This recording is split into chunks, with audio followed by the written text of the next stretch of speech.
Hello everyone, welcome to The Download, where we bring you discussion and analysis from a Catholic perspective. Today is Friday, thank God it's Friday, August 11th, 2023. I'm Simon Wraith, here with my two co-hosts, Kyle Copey and Christine Niles. A priest who was falsely accused of sexual abuse is officially back at his parish after about 4 years of quasi-exile. Father Eduard Perrone has been reinstated as pastor of Assumption Grotto in Detroit. Now, as viewers may recall, he was unjustly suspended from priestly ministry in July of 2019. Christine, I think that you have some more information for us and some of the details of this case. Right, so Father Eduard Perrone celebrated Sunday Mass at Grotto, his parish, his first time doing so in little over 4 years. He announced from the pulpit at a traditional Latin Mass that Detroit's Archbishop Alan Vigneron finally gave him the go-ahead to offer public Mass at his own parish. He thanked the congregation for praying for him and noted that he will be retiring soon, this November in fact. In an email to friends on Monday, Father Perrone clarified, quote, "There remain some minor restrictions not lifted which will be addressed in February 2024 when the term of the restrictions expires." And viewers may want some backstory for those unfamiliar on the false allegations against Father Perrone that came to light 4 years ago. Sergeant Detective Nancy LePage and Episcopal Vicar Monsignor Michael Bugarin, LePage was actually Bugarin's parishioner, they interviewed Perrone's accuser in July 2019. And like I said, LePage is a parishioner at Bugarin's parish. According to transcripts, they pressured the accuser to say he was sodomized by Perrone. The accuser denied that happened, but they put it in their report anyway and submitted their report to the Archdiocese's review board. Based on that false report, the Archdiocese suspended Father Perrone. And not just that, Bugarin went to media with the allegations, and national headlines blasted the fake rape charges for weeks, including Associated Press, Fox News, and others. Perrone sued LePage and Bugarin for defamation. And in August 2020, a 3-judge panel unanimously found in favor of Father Perrone. And LePage was made to pay him $125,000 in damages. And Father Perrone would later go on to dismiss the lawsuit against Bugarin as a condition of being reinstated to public ministry. We should note one of the most egregious aspects of this case was Father Perrone actually found out about the accusations from the media. He didn't find out from the Archdiocese. He was actually sitting on his back patio, I think eating lunch. He got ambushed by Associated Press reporters asking about these allegations. He had no idea what they were talking about. And yet, how did they know for him? It's because Bugarin went to the media. I mean, I don't even have the words for how unethical that is. And that was just the start. It was, yeah. I remember this happened initially. It happened over the 4th of July weekend, I think it was when it kicked off. I think 4th of July was like a Thursday or something that year. And I think we actually may have heard about it on the 4th of July. It was kind of, after burgers and dogs on the grill and everything, and then we got this somewhat distressing news. I think one of the most interesting things with it, because we've reported on a lot of these kind of cases, these cases of accusations of misconduct, of all kinds of misconduct, sexual deviancy and sexual misconduct, and also financial allegations, etc., etc. And there's always somebody who has, or some group of somebodies who has a knee-jerk reaction to the issue. Oh, Father Bob could not do this. Father Bob is such a holy man. Father Bob has a devotion to the Holy Face. Father Bob he says the Latin Mass. Father Bob couldn't do this. He baptized my children. He did it. It couldn't possibly be Father Bob. And, I remember that happening with Father Perrone, with a group of people that I was with, and they said, oh, Father Perrone couldn't do this. He's such a holy man. He's such a da-da. And I said, which kind of got me yelled at on the 4th of July by people, I said, yeah, that's what everyone says about their people. And there was, I think that the important thing was to actually say, you know what, this is an allegation, and everyone says that, oh, it couldn't possibly be him because he's so holy, he's so this, he's so that. And I remember thinking, you know what, I know Father Perrone, he's my pastor, was my pastor for many years. For 4 years, it's kind of been in limbo, back to my pastor again, absolutely wonderful. And I know him well, I've been to confession with him, I've, eaten with him, etc., etc., etc.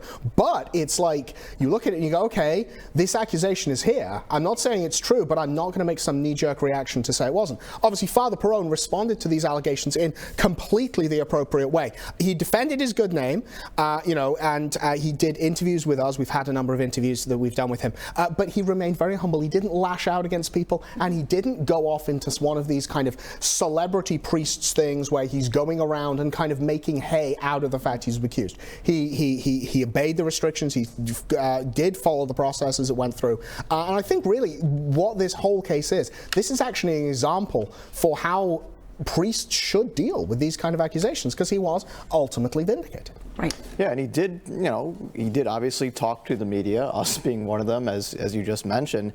But look at the contrast there between how he's treated, what he does, and then what Bugarin apparently gets to do, with no repercussions from the Archdiocese. Bugarin gets to go run off to mainstream media outlets and spread this fake charge all over the country, and Perrone is simply defending himself. Talks to us very quietly. You can go watch the interviews if you want. He's not making a big case out of it. It's not a big shouting thing trying to defend himself. He's just being calm, cool, and collected with it.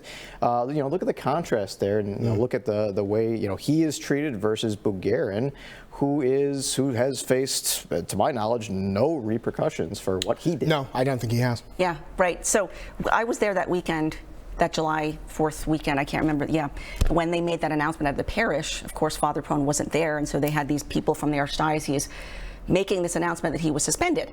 And of course, there was a lot of uproar there that weekend. People were extremely shocked and confused. Monsignor Bugarin was there, and there was actually a confrontation with Monsignor Bugarin in the vestibule. I was there. I was actually got some of it on my phone, and people were obviously very upset. Michael Voris challenged Bugarin to ask, because this was another egregious thing that the Archdiocese did.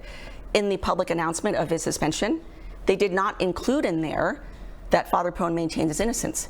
Normally, that's what dioceses do when they make these announcements. Normally, if you look at other announcements about this priest is accused, Father such and such vigorously maintains his innocence. They usually include that. The diocese did not include it here. So we want to show a clip of part of that confrontation. Why wouldn't the diocese put in here that he maintains his innocence? If he did. It's a pretty damning statement. Why wouldn't they put in here what he said? Yes, I did, or no, I didn't. It's true or it's not. Why wouldn't that be included? That's up to the bishop, archbishop, to decide. You guys are the ones who wrote this. This isn't a canon thing. You guys chumped this thing up down at the chancery. So why don't you put in? He says, yeah, he maintains his innocence or not. To make the thing, well, he should be, a view of innocence. Did he do it or did he not? And what does he say? Yes. What the canonical process? No, that's not what the canonical process does not determine whether he did it or not. The canonical process moves through the thing to try to reach an outcome. Right now, he has told you. You were sitting in the room with him. He has told you this is true or this is not.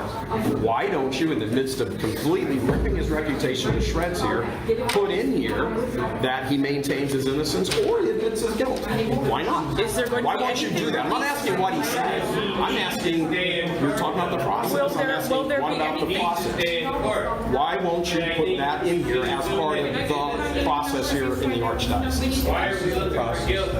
We're not. We're not looking for guilt in that matter. The process is determined by you, however, the Archbishop and his senior staff. So why isn't part of the process to include that he maintains his innocence or admits his guilt? Will he be allowed? Why is that not considered to be part of the process? Will there be some sort of written statement or something coming from I can ask my question about the process. You're talking about the process. I'm asking a question about the process. So the canonical process from here will go to the Congregation for the Doctrine of the Faith. That's what the canonical process is. The issuance of this document, however, is the Archdiocese's process. For example, when Father Phillips made his, when Supich screwed him over in the Archdiocese of Chicago, I'm sure you know all about Father Phillips. No, I don't. Well, you don't know about St. John Cancer. So anyway, same type of thing, accused of something. He, in the statement, said from the Archdiocese of Chicago that he maintained his innocence. That was included in their statement about him. Why wouldn't, whichever it is, innocence or guilt, as part of the Archdiocese process, why would you not decide to include that in your statement? This is not the CDF statement, it's the Archbishop's statement. Why isn't that in there as part of the process? He says yes or no, I'm innocent or I'm guilty. Why wouldn't you include that in the process?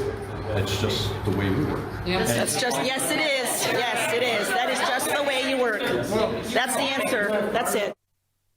I have to say, oh, we were so, this actually went on for like 20 minutes, so you're just seeing the tail end of it. But that at one point, the most outrageous, when everybody was very upset and he wasn't answering the question, he kept saying over and over, it's just the process, just the process, the process.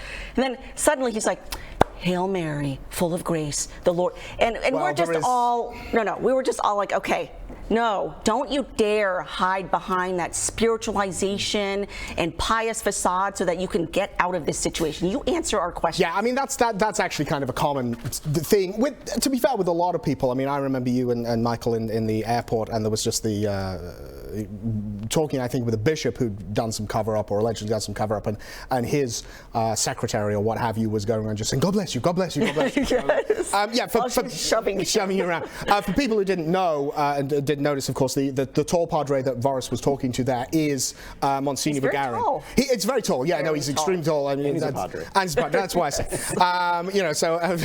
That's just my joke. Yeah, the tall padre that he was talking to there is Monsignor Bulgarin, who is the very highly placed in the Archdiocese, and obviously was sent, kind of to do this. And I think, really, in many ways, Archbishop Vigneron has been very much let down by Bulgarin, because you see, the problem is every single false accusation of rape brought against, a woman who maybe, regrets a one-night stand or something, every single false accusation of sexual abuse brought against a priest by somebody with an axe to grind or something like that, or indeed every single manufacturing of evidence by an investigator in collusion with law enforcement. These things do not just strike at the at what is owed the individuals who are accused. It's not just unjust to them. It strikes right at the heart of the entire idea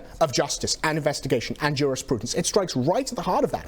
Monsignor Bulgarin has absolutely let his boss down in a grotesque way. You went and you made up stuff. You made up stuff in collusion with LePage, and you have now damaged the ability of the Archbishop to investigate this kind of stuff. And it's like, man, if I